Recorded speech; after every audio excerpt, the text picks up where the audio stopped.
우상숭배는 고린도 교회의 가장 심각한 문제였습니다. 고린도시에 지금도 성지순례를 가면은 그 현상을 그리고 그때의 상황을 우리가 엿볼 수 있습니다. 유적지가 가장 많은 곳에서 보면은 시 중심에 높은 산이 있고 그 산에 여러 많은 신들을 섬기는 신전들이 있었습니다. 교회도 사람들이 모였고 사람은 결국은 주변 환경의 영향을 받게 되어 있습니다.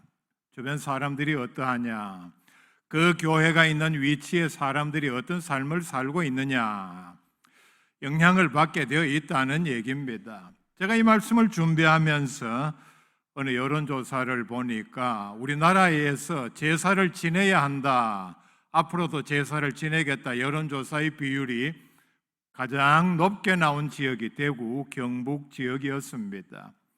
많은 지역이 있는데 대구, 경북이 제사를 지금도 지내고 있고 계속해서 지내겠다 응답한 비율이 제가 보고도 깜짝 놀랐습니다. 이렇게 높은가? 우리 주변 지역에 이렇게 제사에 대해서 중요하게 여기는 사람들이 많은가? 결국은 주변 환경의 영향을 받게 되어 있습니다. 고린도 교회도 마찬가지였습니다. 계속해서 주기적으로 산에 있는 신당에서 우상을 숭배하고 그 당시에 그리스의 많은 신들을 섬기는 그런 의식을 행했습니다. 여러분, 사실 그리스 신화 또 로마 신화에 나오는 많은 신들이 있죠. 물론 다 없는 것들입니다. 지금도 우리에게 익숙한 헤라클레스, 제우스, 비너스, 헤라, 포세이돈 이런 많은 신들인데 사실 제가 이 이름을 열거하는 것도 설교 시간에 적절하지 않은 내용입니다. 없는 것들이고 그 다음에 이런 것들을 많이 섬기는 이런 것에 대해서 하나님께서는 진노하시기 때문입니다. 도시 안에 많은 사람들이 이렇게 우상 숭배에 참여하고 하다 보니 고린도 교회까지 엄청난 영향을 받았는데 심지어는 교회 요즘 말로 말하면 중직자들까지도 주일날에 예배 참석했다가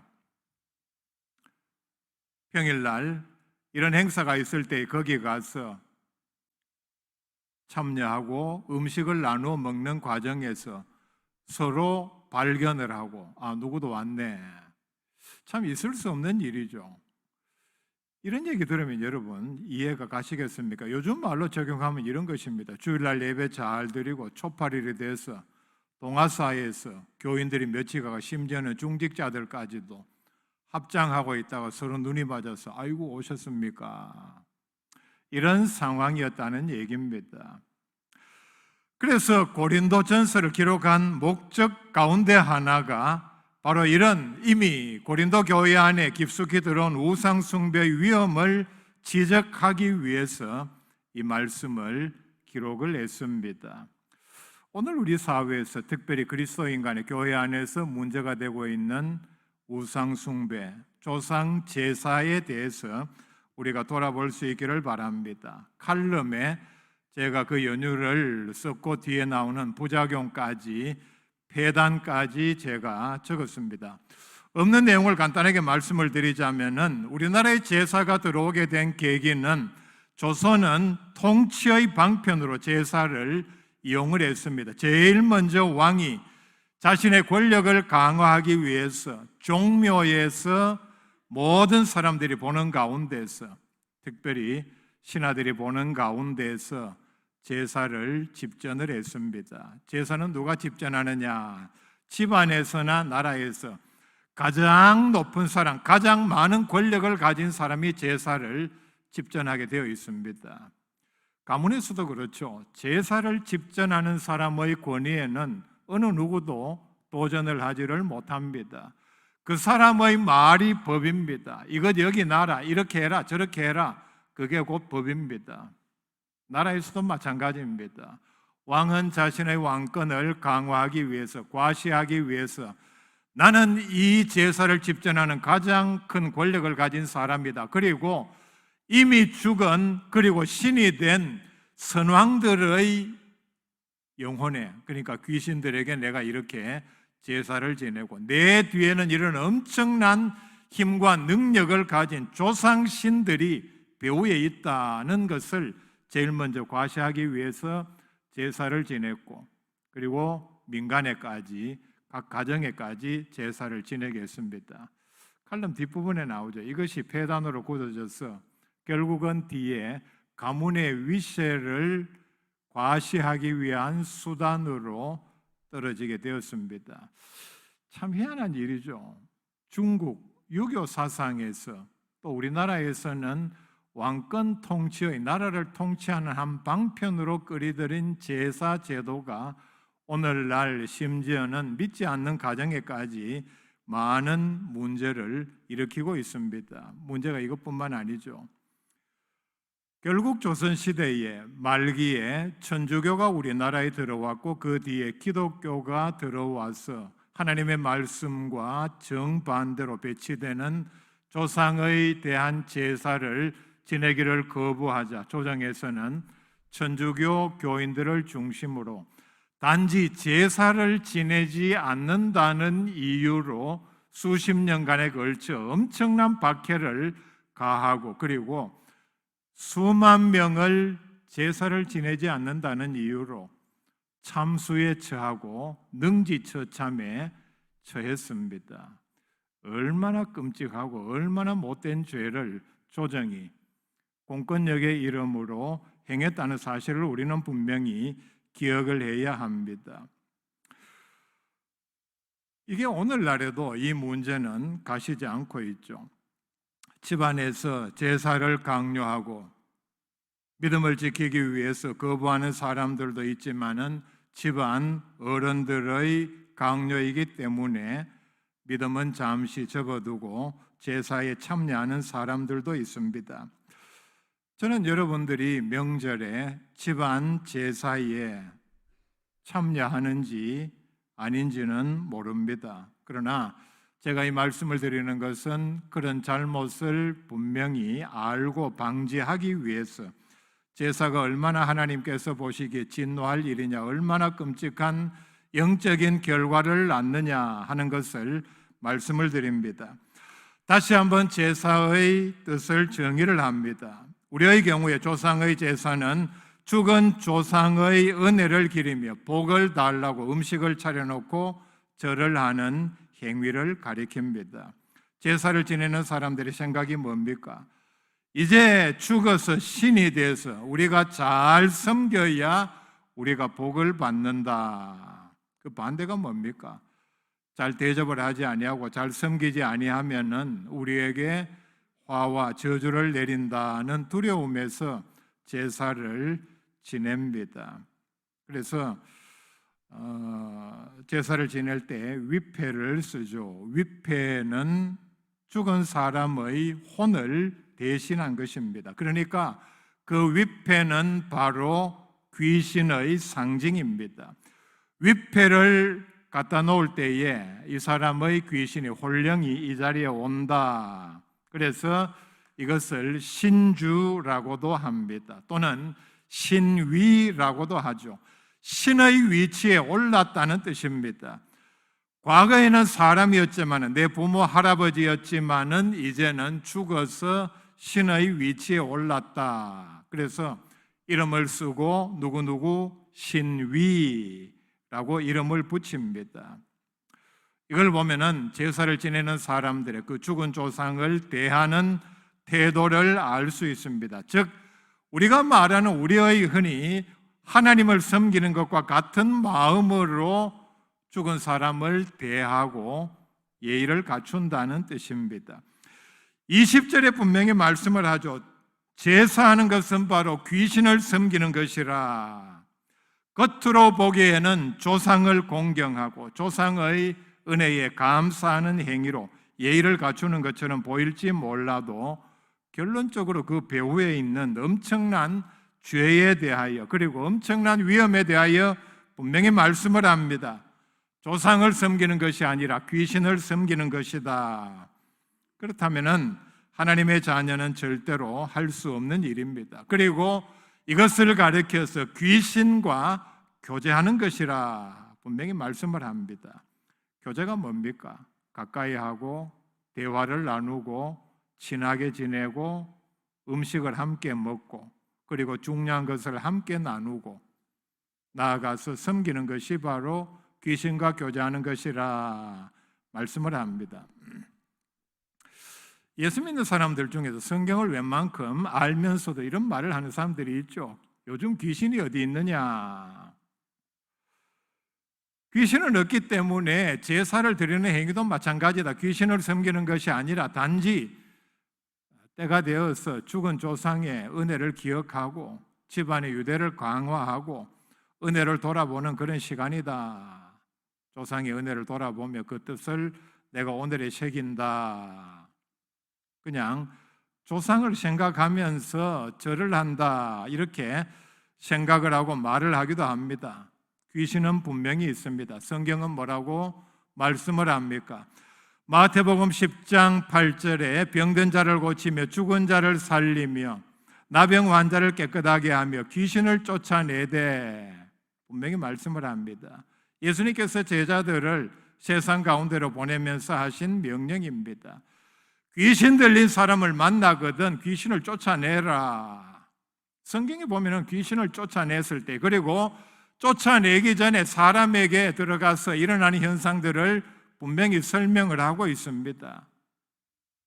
오늘날도 그런 현상들이 있죠. 귀신 들린 사람, 귀신의 어떤 조정에 놀아나는 사람 분명히 있습니다. 마가복음 1장 34절에 예수께서 각종 병이 든 많은 사람들을 고치시며 많은 귀신을 내쫓으시되 귀신이 자기를 알므로 그 말하는 것을 허락하지 아니하시니라. 귀신이 예수님을 알아보았다고 말씀을 합니다. 우리나라 불신자들이 옛날부터 하던 말과 일치하죠. 귀신같이 안다는 얘기입니다. 예수님을 보고 하나님의 아들로 알아봤습니다. 귀신은 분명히 있습니다. 누가복음 10장 17절에 주여 주의 이름이면 귀신들도 우리에게 항복하더이다. 이 외에도 성경에 보면은 귀신에 대해서 귀신이 분명히 있고 귀신이 일으키는 현상에 대해서 굉장히 많이 말씀을 합니다. 믿음 생활이 뭡니까? 하나님을 섬기고 하나님을 모시고 예수님의 말씀을 듣고 믿고 행하는 것이 그리고 하나님을 사랑하는 것이 바로 믿음 생활입니다. 그리고 하나님과 교제하는 것이 즉 하나님께 찾아가고 하나님의 말씀을 듣고 우리의 생각을 아뢰고 하나님과 대화하는 것이 바로 믿음 생활입니다. 그런데 귀신을 섬긴다, 귀신과 교제한다, 귀신과 친하게 지낸다, 귀신한테 내 삶에 들어와서 나를 지켜주고 나에게 복을 달라고 빌고 귀신 시키는 대로 하고 귀신에게 가서 묻고 점치고 굿하는 게 바로 귀신에게 묻는 것이죠. 여러분, 악은 모양이라도 버리라, 흉내도 내지 말라고 말씀을 했습니다. 우상 숭배에 관해서는 절대로 우리가 조금이라도 또는 흉내도 내지 말아야 합니다. 용어 자체도 점쳐진다, 뉴스에 많이 나오는 말이죠. 그걸 왜 점을 칩니까? 예상을 한다, 그렇게 될 것이다 이렇게 표현을 해야 하는데 우리가 그런 데 영향을 받기 쉽습니다. 옛날부터 우리 조상들이 쓰는 말 가운데, 생활 가운데, 사고방식 가운데 점을 치고 뭘 이렇게 귀신에게 물어보고 구슬하고 그 얄궂은 표현들이 있죠.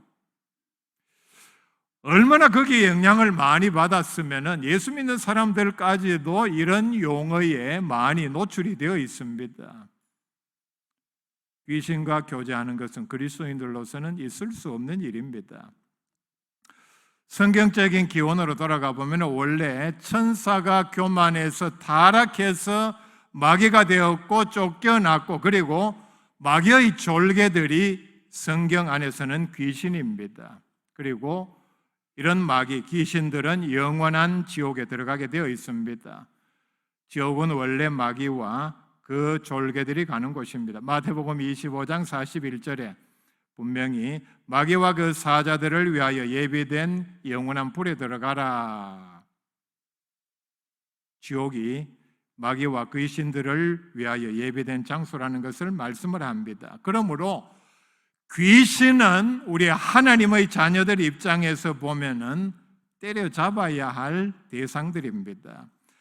야고보서 4장 7절에 마귀를 대적하라 그리하면 너희를 피하리라 말씀을 합니다. 그런 우리가 마귀를 섬기고 가까이 찾아가고 친하게 지내자고 말하고 행동하고 숭배하는 일은 있을 수 없는 일입니다.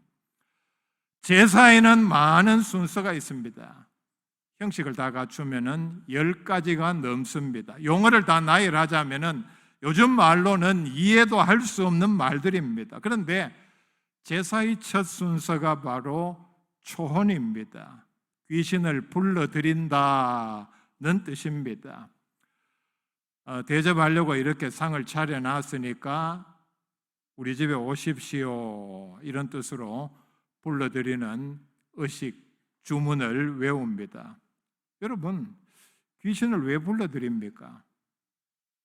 여러분, 귀신을 불러들이면은 오게 되어 있습니다. 부르면 온다는 얘기입니다.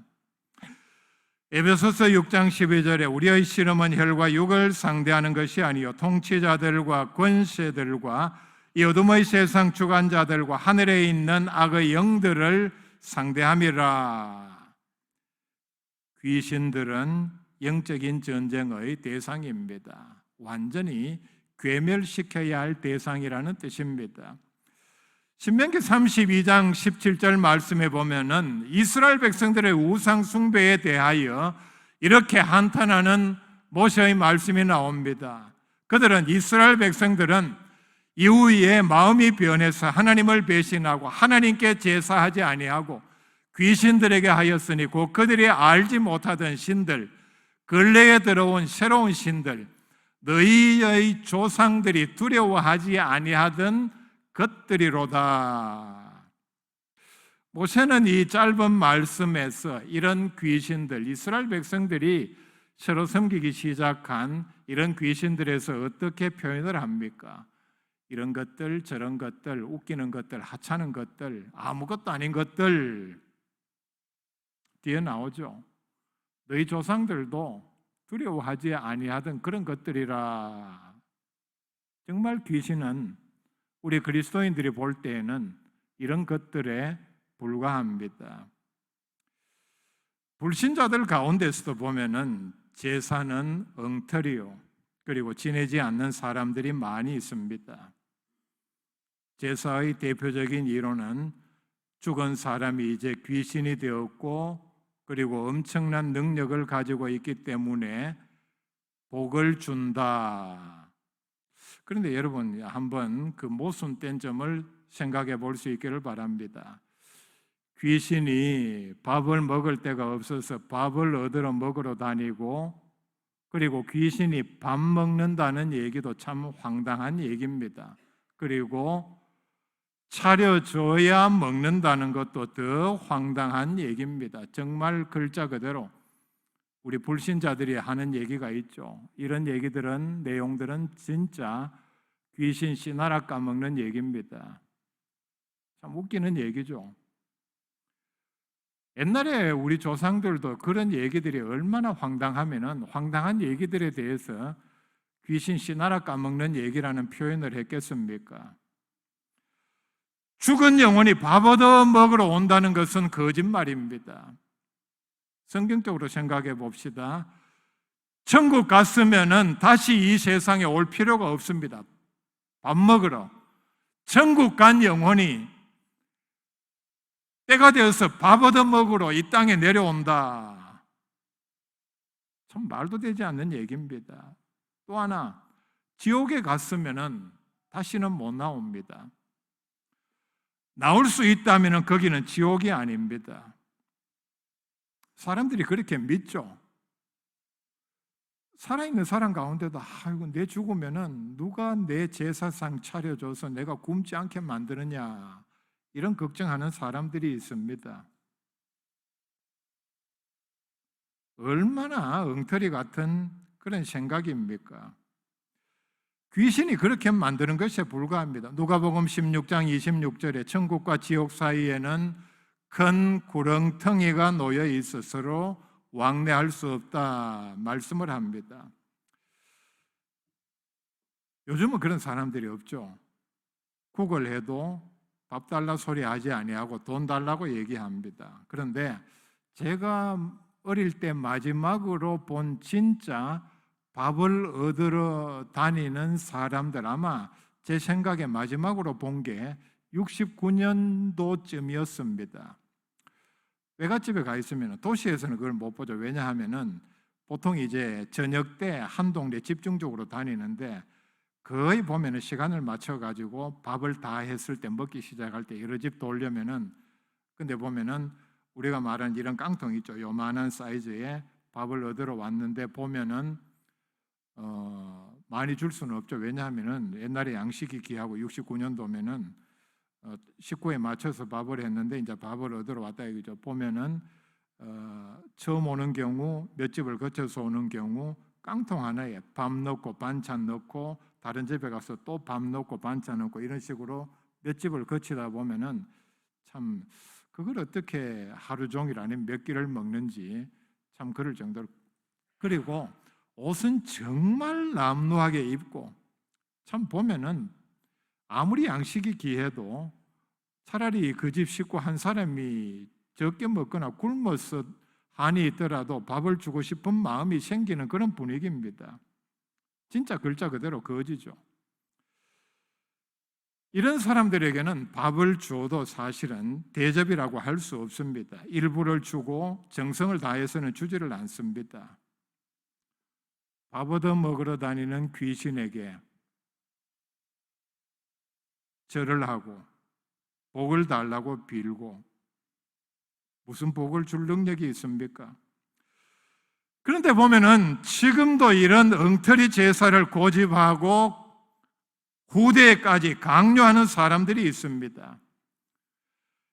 많은 이유들이 있는데 성경은 이렇게 말씀을 합니다. 디모데전서 4장 1절에 그러나 성령이 밝히 말씀하시기를 후일에 어떤 사람들이 믿음에서 떠나 미혹하는 영과 귀신의 가르침을 따르리라 하셨으니 미혹하는 영, 귀신의 가르침 같은 대상입니다.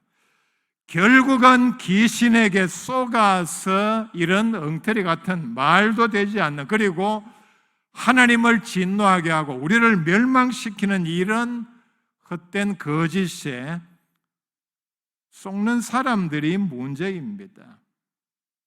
결국은 마귀가 이 일을 하는 것은 죄 짓게 해서 지옥으로 끌고 가려고 하는 속셈밖에는 없다는 얘기입니다.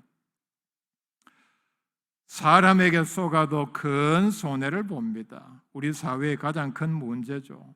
사기 사건 얼마나 많이 일어나고 얼마나 많은 사람들이 돈을 빼앗기고 손해를 봅니까? 엄청난 후유증을 남깁니다. 그런데 여러분, 귀신에게 속는 것은 이와는 비교도 되지 않는 엄청난 잘못된 결과를 낳고 맙니다. 귀신에게 속으면 결국은 우리가 속아서 지옥 가는 일밖에 남지를 않습니다. 그래서 이런 것들을 가리켜서 미혹의 영이라 말씀을 합니다. 어떻게 미혹을 합니까? 조상 제사는 우상 숭배가 아니라 조상을 공경하는 우리나라의 미풍양속이다. 공경하는 마음으로 혹시 과거에 살아있을 때에 하지 못한 효도가 있다면은 뉘우치는 마음으로 지금이라도 은혜에 고마워하는 마음으로 공경하는 자세를 보여라. 이게 마치 사탕발림처럼 겉으로 둘러싸고 있는 달콤한 속삭임에 그 배후에는 엄청난 하나님을 진노하게 하는 무서운 계계가 숨어 있다는 사실을 우리가 볼 수 있어야 합니다. 21절 말씀에 보면은 이 내용은 이것입니다. 당시 고린도 도시에서는, 그리고 지금도 제사를 지내고 난 다음에 제물로 그 음식들을 나누어 먹습니다. 음복이라 그러죠. 복을 나눈다는 뜻입니다. 뜻이 얼마나 거창합니까? 음복이라는 말의 뜻에는 귀신과 교제하고 친밀함을 나누고 하나가 되고 복을 나누어 먹는다, 제사의 핵심 행위입니다. 그런데 우리가 이 말씀 21절을 볼 수 있기를 바랍니다. 너희가 주의 잔과 귀신의 잔을 겸하여 마시지 못하고 주의 식탁과 귀신의 식탁에 겸하여 참여하지 못하리라. 코로나 때문에 성찬 예식을 2년 반 이상 3년 가까이 하지를 못했습니다. 아마 다음 달에는 성찬 예식을 거행할 수 있을 것입니다. 분명히 알아야 합니다. 요한복음 6장 54절에 내 살을 먹고 내 피를 마시는 자는 영생을 가졌고 마지막 날에 내가 그를 다시 살리리니, 우리가 주의 식탁에 참여하여 영생을 얻은 우리가 동시에 귀신의 식탁에 참여할 수는 없습니다. 제사는 미혹의 영에 속아서 귀신의 유혹에 속아 넘어가는 행위입니다. 그리스도인들이 제사를 지낸다는 것은 이 외에는 설명할 길이 없습니다. 제사를 지낸다는 것은 생사화복이, 복의 근원이 귀신에게 있다는 것을 고백하는 행위입니다. 스스로 찾아가서 절을 하면서 자기 목에 쇠사슬을 걸어달라고 귀신에게 비는 행위입니다. 22절 말씀에 보면은 앞에 그러면 우리가 주를 노여워하시게 하겠느냐. 제사를 지내는 행위가 하나님을 노엽게 하는 행위입니다. 그리고 출애굽기 34장 14절 말씀에 보면은 너는 다른 신에게 절하지 말라. 여호와는 질투라 이름하는 질투의 하나님임이라 말씀을 합니다. 우상을 숭배하면은 다른 신에게 절을 하는 순간 하나님께서는 우리의 행위를 보시고 하나님은 우리에게 하나님만을 사랑하기를 원하는데,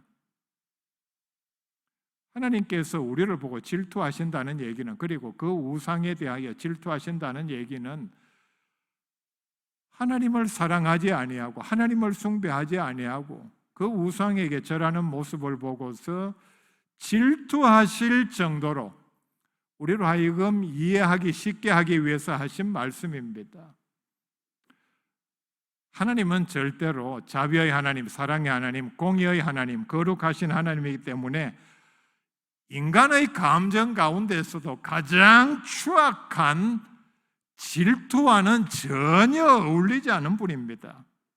그렇죠? 여러분, 질투라는 감정이 얼마나 질이 낮은 감정입니까? 인품이 있고 조금 고귀한 인격을 갖춘 사람에게 그 사람 누구를 미워한다, 이것도 참 그 격에 맞지 않죠. 표현이 불경스럽죠. 그런데 하나님을 가리켜서 하나님은 질투하신다.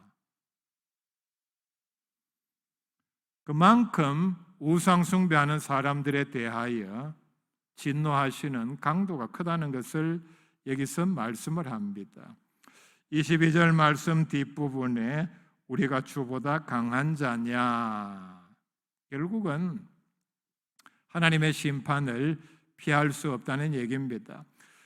에베소서 5장 5절 말씀입니다. 음행하는 자나 더러운 자나 탐하는 자 곧 우상 숭배자는 다 그리스도와 하나님의 나라에서 기업을 얻지 못하리니, 우상 숭배하는 사람은 천국에 들어가지 못한다, 분명히 말씀을 합니다. 하나님만을 섬김으로 하나님을 기쁘시게 하는 복된 그리스도인들 다 될 수 있기를 바랍니다.